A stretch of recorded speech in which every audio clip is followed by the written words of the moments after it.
In this section of the university, we will be going through the CloudPBX initial setup and walkthrough. This is a brief walkthrough that will guide us through an initial setup of a new account.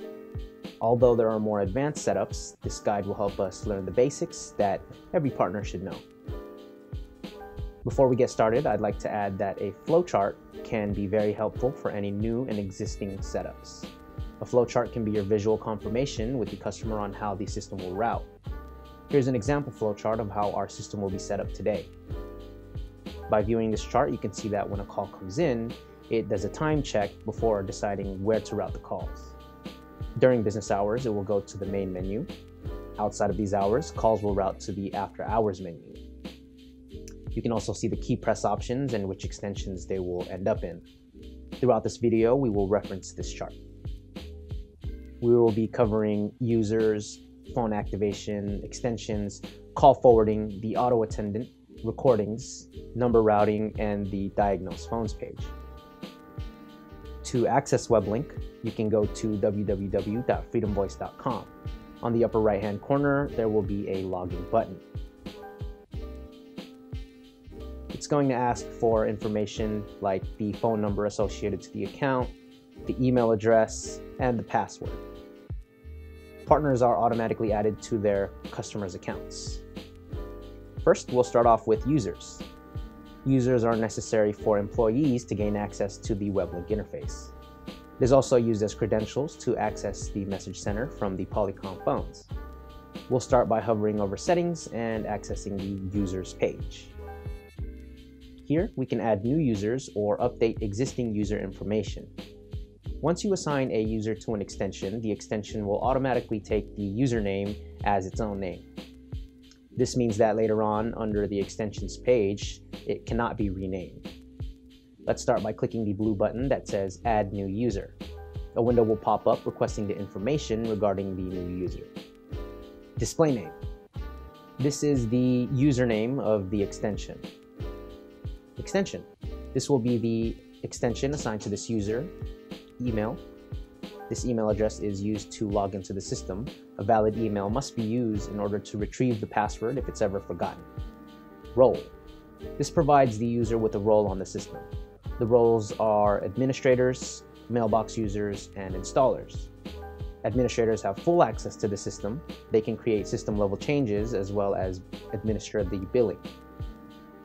Mailbox users only have access to the extensions that they are assigned to. Installers are similar to the administrator role, but primarily used by the partners.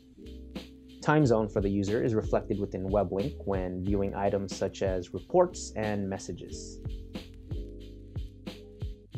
Phone activation.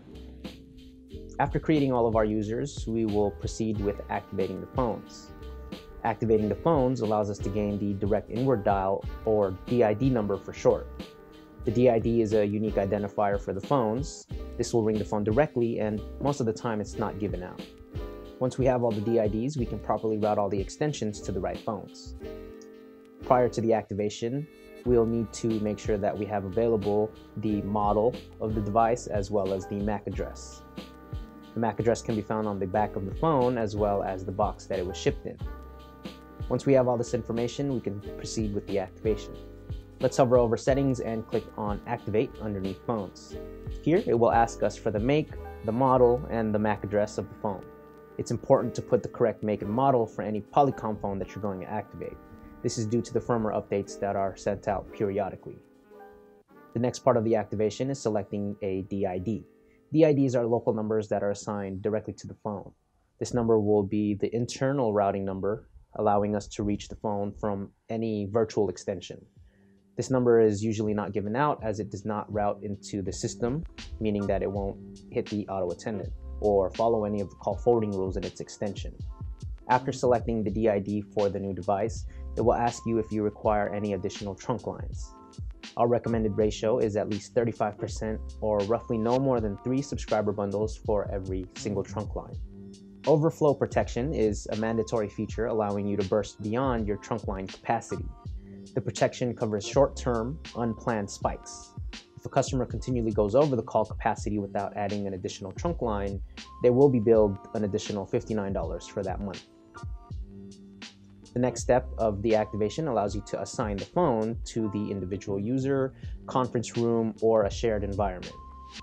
Individual users will allow you to select the user that you previously created. Conference room or shared environments allows you to choose unassigned extensions. By default, the DID will automatically be added to the call forwarding rules of the extension that you're going to select. You can verify this by making sure that the box that says "Add this phone to the call forwarding list for this selected extension" is selected. Next is the time zone. This is the time that is going to be displayed on the phone itself. The last part of the activation is the E911 information. This is the physical address of the phone, provided to the proper authorities in any emergency situation. When you call for an emergency service such as police, fire department, or any ambulances, they'll already have the address where you're calling from.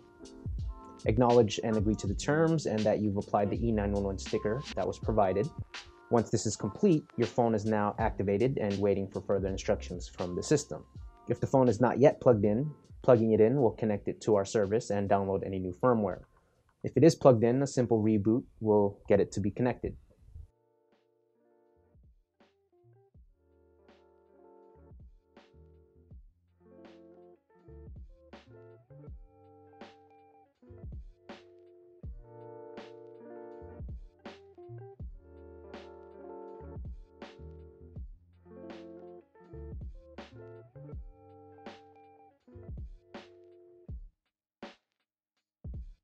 Check it.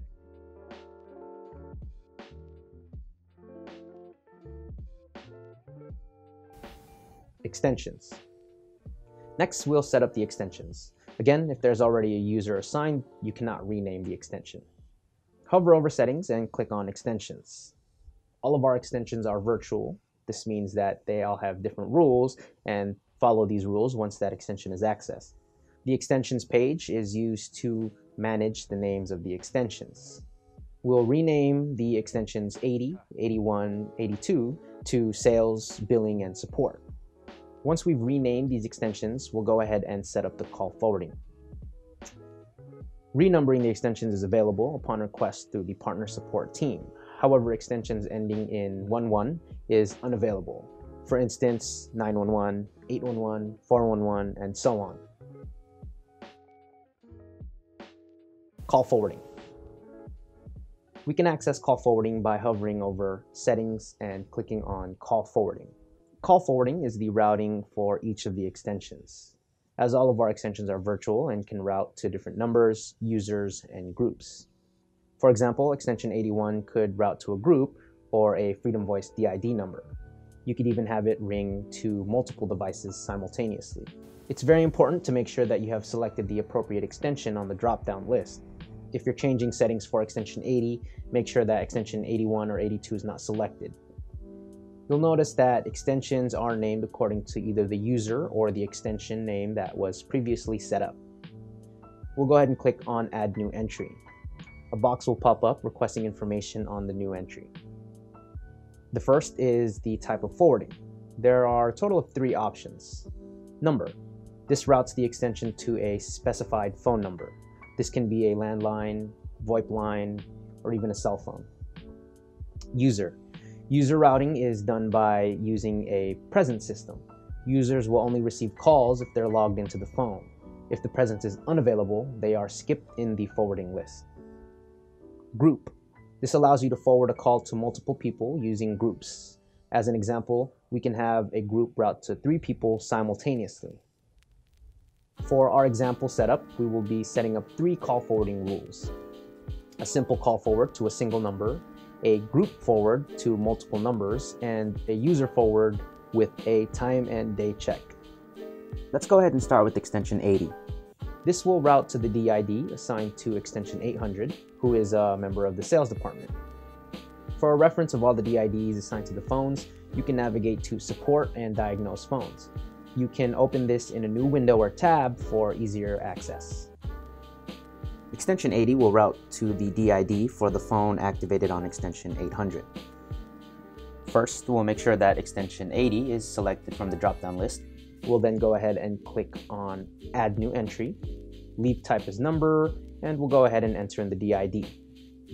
We'll put a description in here labeled extension 800 DID. For this setup, we'll go ahead and leave the time zone to US Pacific as that's where we're located.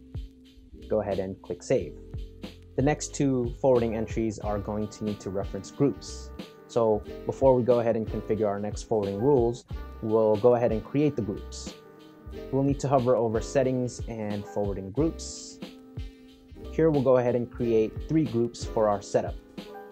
Our first group will be for the billing, and we'll ring the users on extension 800, 801, and 802. We will click on Add New Group, give it the name Billing. Once we click Save, we'll be in the Editing Group page. Click Edit on the method. There are 5 forwarding methods in total. Call rotation.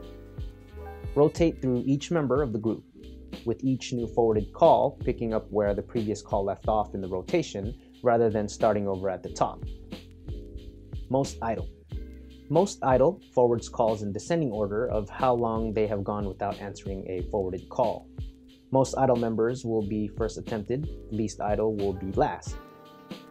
Least call time forward calls in ascending order based on time spent answering forwarded calls that day, with a built-in algorithm to gradually ramp up newly available members.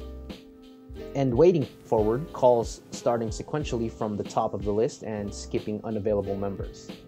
Group members towards the top of the list will tend to receive a greater volume of forwarded calls. Simultaneous forward calls to all members of the group at the same time.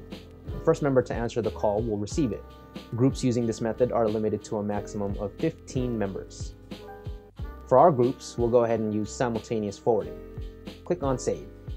Next, we will go ahead and add new members. Just like call forwarding, we can choose the type of forward that will occur. We will select User and add extension 800. We will also add the users on extension 801 and 802. Remember that users are required to log into the phones in order to receive calls.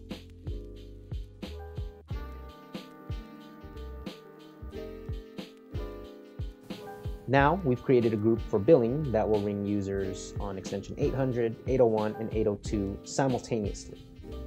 Let's return to the forwarding groups page and add more groups. For this setup, each group will route to the same set of people using different forwarding methods. Our next method will be call rotation and will be called the support group. We will add the DIDs for the extensions 800, 801, and 802. We will follow the same steps as our first group. However, this time we'll change the method from simultaneous to call rotation.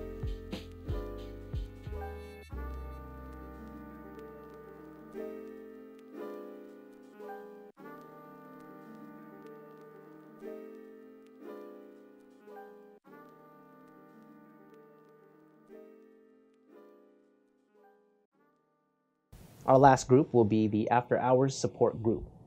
This is a group that will be a simultaneous ring group and will ring the same extensions 800, 801, and 802.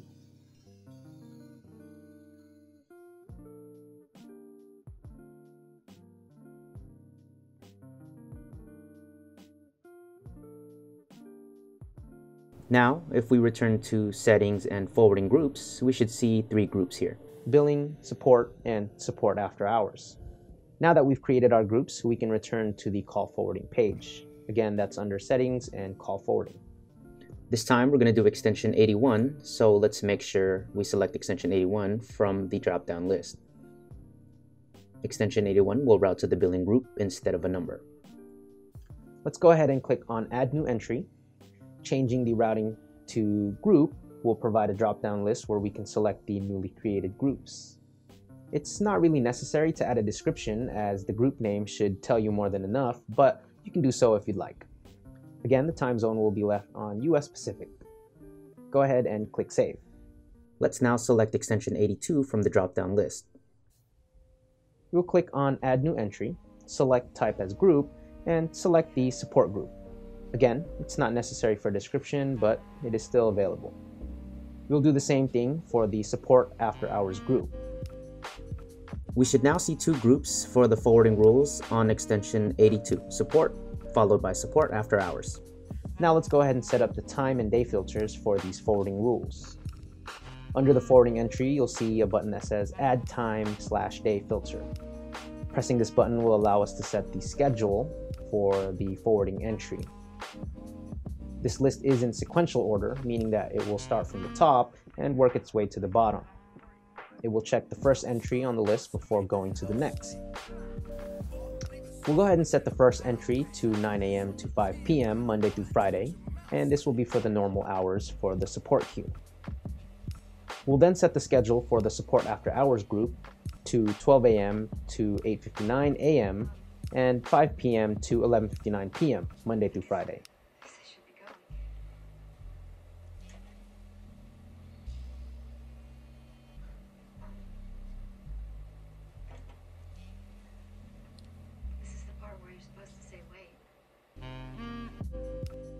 Once we click Save, we'll go ahead and add another filter to cover Saturday and Sunday.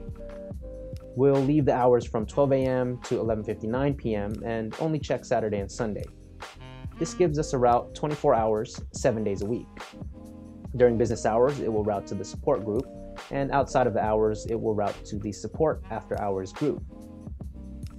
We've now accomplished setting up our call forwarding rules, and now we can configure our auto attendant. Auto attendant. The auto attendant is a key feature for routing customers. It is the menu that will allow callers to route to the appropriate departments. Hover over Settings and click on the Auto Attendant tool. Every new account will have a basic menu that all local or toll-free system numbers will route to. On the Auto Attendant page, you can see which numbers are routing to which attendant. Everything on this landing page is a variable and can be selected. It's recommended to start with recordings and follow up with the business hours and holidays and exceptions. Remember that there are really 3 parts to every menu. The normal hours, that's the menu that's going to play during regular business hours. After hours, which is the menu that will play outside of the normal business hours, and the holidays and exceptions. Let's go ahead and start with the recordings.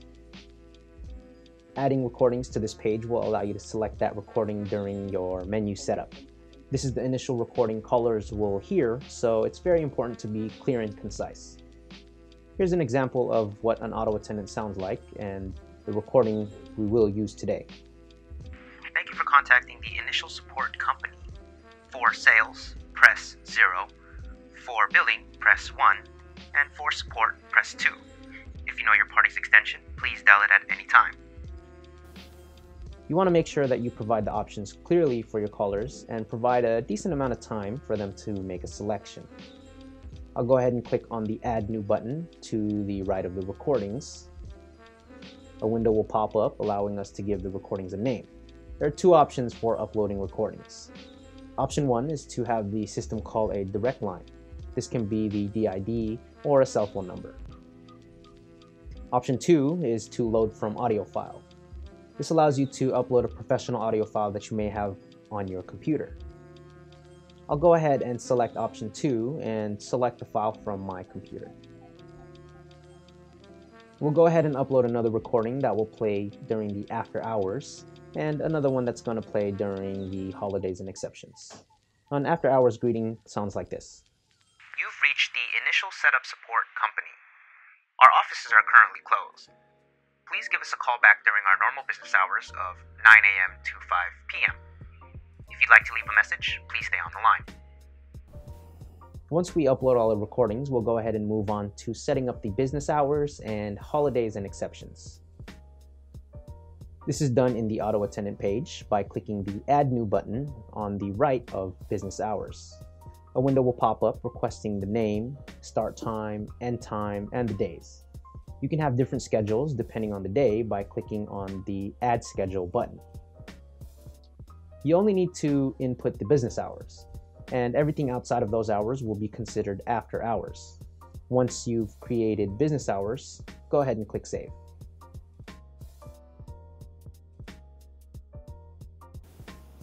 Next, we have the holidays and exceptions.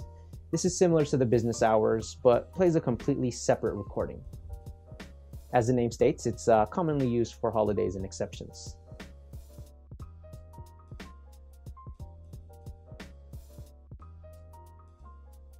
it will request a name, start date, and time, as well as the end date and time. Click Save once you've created your holiday schedule. Once we've completed all of our schedules, our variables are in place to be selected for our menu. Click on the Edit button next to the basic menu. We'll start by adding our holidays and exceptions. You'll see a blue button that says Add Holidays and Exceptions. This will bring up a window that will allow you to select the holidays and exceptions that you created from a drop-down list. Go ahead and click Save. Now we will do the same for the business hours. Again, click the button that says Add Business Hours and select the hours from the drop-down list. You'll notice that when you add the hours, they will show up under the schedules. You will see your business hours, after hours, as well as the holidays and exceptions. Each one of these items can be selected to configure the auto attendant for that schedule. This allows you to have different key options as well as recordings for the different events. Let's leave our normal business hours selected. Our next step is to select the recording we would like to use for our normal business hours. We'll go ahead and use the recording that we uploaded labeled Auto Attendant. Next on the list is the keypad options. These are all the settings that determine where a key press will route the call to. By default, the first 6 keys, 0 through 5, will go to extensions 80 to 85. Option 6 is set to do nothing. Option 7 is to go to the default extension, which is set under Menu Defaults. Option 8 is a very important key press option. Leaving it at Go to List of Extensions will allow callers to dial the 3-digit extensions. If the customer wants to use extensions series such as 100, 200, you'll need to go ahead and request that through the partner support team. 9 is set to repeat the menu. Star is set to go to the setup menu. The setup menu allows you to make changes to recordings and access voicemail boxes when you're outside of the network. The pound sign will go to the dial by name directory. Using the flowchart, we can change each key press to route to the appropriate extension. In this setup, we have left everything to the defaults. The next part of the auto attendant is the configuration of caller inactivity options. These settings will allow you to determine what happens if a caller does not press any keys. We can set how many times the menu will repeat, the pause between, and where the calls route to after the recordings have played. So by default, the after hours menu as well as the holidays and exceptions are set to do exactly the same as your normal business hours, unless specified to do otherwise. You can make changes by clicking the menu under the schedule portion here. You should see basic hours, after hours, as well as the holidays and exceptions. Selecting it will highlight it in green. You can make changes by clicking on the Use Custom button. Otherwise, you can just leave it how it is. That completes the setup for the auto attendant, after hours, as well as the holidays and exceptions. Number routing. Now that we've completed most of the setup, we've saved one of the most important parts for last. That is the number routing setup. Number routing allows us to select a destination for our system numbers, but we cannot send it directly to a DID. This is accessed by hovering over Settings and selecting Number Routing. There are 2 types of number routes, by number caller dialed and by number calling from. The first is based on the internal or system number that's dialed. These are local or toll-free numbers associated with the account. This allows you to select one of your system numbers and specify what that number is going to do. If we click on Edit, we can get a better understanding. We'll see a box pop up that allows you to select one of your numbers, give it a label, and properly route it. We have 5 options for route types. Call forward to, allowing you to send the call to a specific extension. Leave voicemail for, sending the call directly to the voicemail box for a specific extension. Send call to, allowing the routing of the number to a menu.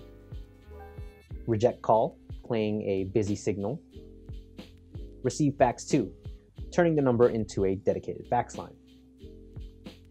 every new number added to the account will automatically route your calls to the default menu. Routing by number calling from allows you to route a call depending on the number that's calling in.